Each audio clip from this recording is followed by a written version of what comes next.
Hello everyone, welcome back to my channel. आज के video में हम ऑर्थोपेडिक का चैप्टर 1 का एज वर्सेस ऑर्थोपेडिक डिजीजेस के बारे में पढ़ेंगे कि कौन से एज में एज के अकॉर्डिंग कौन कौन से डिजीज हो सकते हैं। स्टार्ट करते हैं।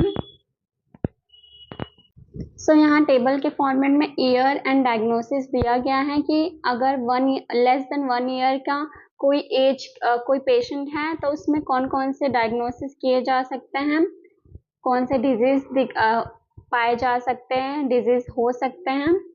लेस देन 1 ईयर के पेशेंट में जो चाइल्ड होगा, जो इन्फेंट, उसमें कॉन्जेनाइटल डिसलोकेशन ऑफ हिप का कंडीशन हो सकता है या फिर सेरिब्रल पाल्सी का कंडीशन हो सकता है।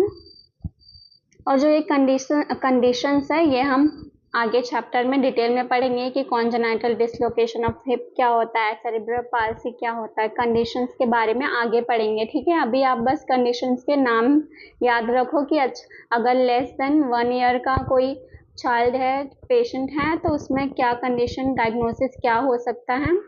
लेस देन 1 ईयर में यहाँ पे कॉन्जेनाइटल डिसलोकेशन ऑफ हिप बताया गया है एंड सेरिब्रल पाल्सी हो सकता है। देन 1 to 2 ईयर्स के पेशेंट में न्यूट्रिशनल डेफिशिएंसी के वजह से रिकेट्स हो सकता है, पोलियोमाइलिटीज हो सकता है, ये डिजीज हो सकते हैं, सब कंडीशंस हो सकते हैं। इविंग्स ट्यूमर हो सकता है 1 to 2 ईयर्स के पेशेंट में। देन 5 to 10 ईयर्स के पेशेंट्स में क्या क्या डायग्नोसिस किया जा सकता है। ट्यूबरक्लोसिस ऑफ हिप हो सकता है, पर्थीज डिजीज हो सकता है।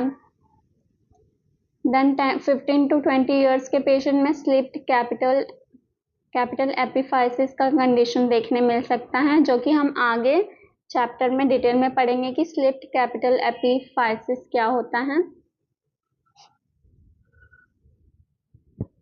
देन लेस देन 15 ईयर्स के पेशेंट में कौन सा कंडीशन, क्या डायग्नोसिस हो सकता है, वो दिया गया, ओस्टियोमाइलिटिस का कंडीशन।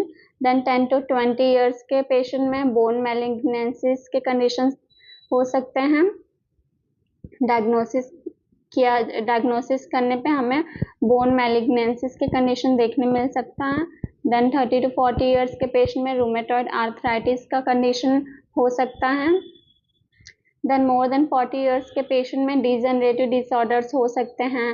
देन अपना ये इंटरवर्टिब्रल डिस्क के कंडीशन हो सकते हैं, protruded intervertebral disc, PIVD। Then multiple myeloma के कंडीशंस देखने मिल सकते हैं मोर देन 40 ईयर्स के पेशेंट में। ये जो कंडीशंस है, अभी आप सिर्फ नाम याद रखो कि अगर मोर देन 40 ईयर्स है तो डायग्नोसिस में कौन कौन से कंडीशंस हो सकते हैं, चांसेस, कंडीशंस डिजीज होने के। याद रखना, मल्टीपल माइलोमा, ये सब जो भी नाम्स दिए गए हैं कंडीशंस के, वो याद रखना। ये हम आगे डिटेल में पढ़ेंगे कि पर्थीज डिजीज क्या होता है, ट्यूबरक्लोसिस ऑफ हिप क्या होता है, पोलियोमाइलिटिस क्या होता है, इविंग्स ट्यूमर क्या होता है। ये सब हम आगे डिटेल में पढ़ेंगे आगे के चैप्टर में। इस वीडियो में इतना ही पढ़ेंगे कि एज के अकॉर्डिंग कौन कौन से डायग्नोसिस हो सकते हैं, कौन से कंडीशंस हो सकते हैं। मिलते हैं नेक्स्ट वीडियो में, तब तक के लिए बाय बाय।